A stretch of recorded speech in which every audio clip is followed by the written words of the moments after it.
இந்த சமூக வலைத்தளங்கள்ல இப்போ ஒரு புகைப்படம் தான் ரொம்ப பயங்கரமான புயலை கிளப்பிக்கிட்டு இருக்கு.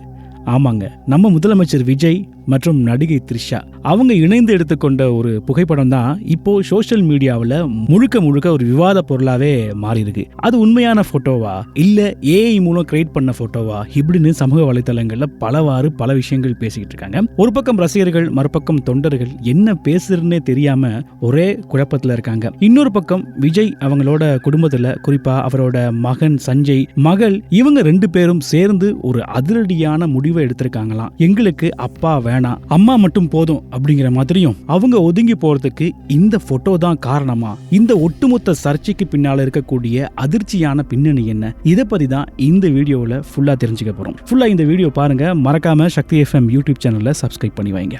தளபதி விஜய் இப்போ ஒரு சாதாரண நடிகர் மட்டும் கிடையாதுங்க. அவர் ஒரு மாநிலத்தோட முதலமைச்சர். மக்கள் மத்தியில அவருக்கு மிகப்பெரிய பொறுப்பும் மரியாதையும் இருக்கு.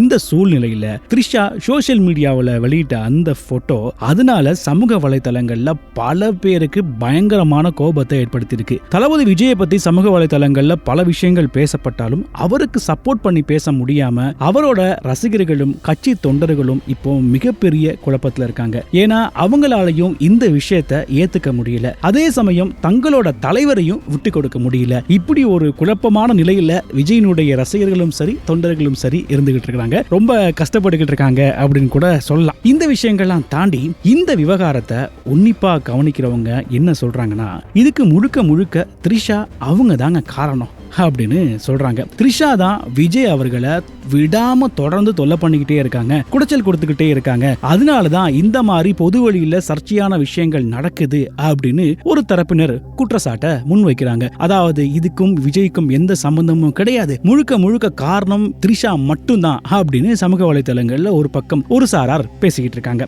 இங்க தாங்க ஒரு முக்கியமான கேள்வியே வருது. அது எப்படிங்க விஜய் அவரோட அனுமதி இல்லாம த்ரிஷா இந்த போட்டோவை சோஷியல் மீடியாவில் ஷேர் பண்ணிருப்பாங்களா? நிச்சயம் இருக்காதுன்னு பல பேரும் சொல்ல ஆரம்பிச்சிருக்காங்க. அது மட்டும் இல்லாம கடந்த 4 வருஷமா விஜயும் த்ரிஷாவும் ஒன்னாதான் இருக்காங்க அப்படின்னு பல பேர் பல விதமா பேசிக்கிட்டு இருக்காங்க. இந்த விஷயங்களும் சமூக வலைதளங்கள்ல ஒரு பேசும் பொருளாவே மாறி இருக்குங்க. இது எல்லாத்தையும் தாண்டி ஒரு மிகப்பெரிய கேள்வியே இதுதான். ஒரு மாநில முதலமைச்சரோட வீட்டுக்கு நடுராத்திரி, அதுவும் 12 மணிக்கு யாருக்குமே தெரியாம த்ரிஷா அவங்களோட கார்ல எப்படி உள்ள போனாங்க?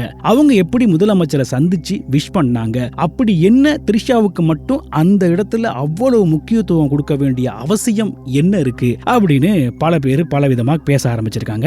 அதே நேரத்தில் விஜய் அவங்களோட அம்மாவோ அப்பாவோ இல்ல அவரோட மகன் மகளோ யாருமே அங்க இல்ல. அவங்க எல்லோரையும் எங்கேயோ ஒரு ஓரமா வெளியில ஒரு மூலையில ஒதுக்கி வச்சுட்டு த்ரிஷாவுக்கு மட்டும் இவ்வளவு முக்கியத்துவம் கொடுக்க என்ன காரணம்? இதை யாருமே சப்போர்ட் பண்ணி பேசாதீங்க, இதை யாருமே கடந்து போகாதீங்க, இது என்னங்க இது அப்படின்னு பல பேர் பலவிதமா சமூக வலைதளங்கள்ல குரல் கொடுக்க ஆரம்பிச்சிருக்காங்க. ஒரு முதலமைச்சரா இப்படி அவர் நடந்துக்கிறது சரியா தப்பா அப்படின்னு ஒரு காரசாரமான விமர்சனம் இப்போ சமூக வலைதளங்கள்ல வைக்கப்பட்டிருக்கு. ஏன்னா ஒரு மாநிலத்தோட ஒரு முதலமைச்சர் அவர் இப்படி பண்ணலாமா இப்படின்னு சமூக வலைதளங்கள்ல பல பேர் பலவாறு பேச ஆரம்பிச்சிருக்காங்க. உண்மையை சொல்லணும்னா விஜய் அவர் முதலமைச்சர் ஆன உடனே மக்களுக்கு தேவையான நிறைய நல்ல திட்டங்கள், புதுமையான முயற்சிகள், பல விஷயங்களை கொண்டு வந்தாரு. அதை பார்த்துட்டு மக்களும் அரசியல் விமர்சகர்களும் அவரை பாராட்டினாங்க. ஏன் சட்டசபையில் அவர் பேசின சில முக்கியமான விஷயங்களுக்கும் கேள்விகளுக்கும் எல்லா தரப்புல இருந்தும் பாராட்டுகள் குவிஞ்சது. ஆனா அந்த நல்ல விஷயங்கள் மக்கள் மனசுல ஆழமா பதியறதுக்குள்ள திடீர்னு எதுக்காக த்ரிஷா இந்த மாதிரி ஒரு புகைப்படத்தை பதிவிடணும்? விஜய் அவரோட பேரை கெடுக்கணும் அப்படிங்கிறதுக்காக தான் த்ரிஷா இப்படி பண்றாங்களா? இல்ல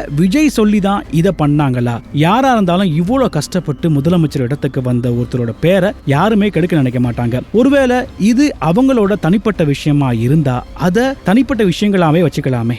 எல்லாருமே பேசுவாங்கன்னு தெரிஞ்சும் எதுக்காக பப்ளிக்கா இதை பதிவிடணும் அப்படின்னு பல பேரு பேச ஆரம்பிச்சிருக்காங்க. இந்த பிறந்தநாள் நேரத்துல கூட விஜய் அவங்களோட மனைவி சங்கீதா, மகன் சஞ்சய், மகள் திவ்யா, சாஷா இவங்க யாருமே விஜய் கூட இல்ல. ஆனா த்ரிஷா விஜய் கூட இருக்காங்க. அவங்களுக்கு முக்கியத்துவம் இல்லாத இடத்துல எப்படி த்ரிஷா இருக்காங்க? இதனால தளபதி விஜயோட மகன் மகள் 2 பேருமே எனக்கு அப்பாவே வேணாம், அம்மா மட்டும் போதும் அப்படின்னு ஒரு அதிரடியான முடிவு எடுத்து அவங்க ஒரு ஓரமா ஒதுங்கிட்டாங்க அப்படின்னு சமூக சமூக வலைதளங்கள்ல பல செய்திகள் இப்போ வர ஆரம்பிச்சிருக்கு. நடுராத்திரி 12 மணிக்கு த்ரிஷாவோட பிறந்தநாள தான் விஜய் கொண்டாடினாரா அப்படிங்கிற கேள்விக்கும் இன்னும் விட தெரியல. அதாவது அவங்க ஏற்கனவே எடுத்துக்கிட்ட ஒரு பழைய போட்டோங்க அதை இந்த டைம்ல அப்லோட் பண்ணிருக்காங்க அப்படிங்கிற மாதிரிமே சொல்லியிருக்காங்க. பத்திரிகைகளும் சமூக வலைதளங்களும் இதை வச்சு கண்டபடி எழுதிக்கிட்டு இருக்காங்க. சில பேர் இந்த த்ரிஷா விஜய் சேர்ந்து போட்ட அந்த போட்டோ இருக்குல்ல, அது வந்து ஏங்க நடிகை த்ரிஷாவோட சோசியல் மீடியா வந்து யாரோ ஆக்ட் பண்ணிட்டாங்க, அதை வேற யாரோ யூஸ் பண்ணிக்கிட்டு இருக்காங்க, இப்ப த்ரிஷா யூஸ் பண்ணல, அது விஜய்க்கு எதிராக செயற்படுற ஒரு விஷயமா இப்போ மாறி இருக்கு அப்படின்னு சமூக வலைதளங்கள்ல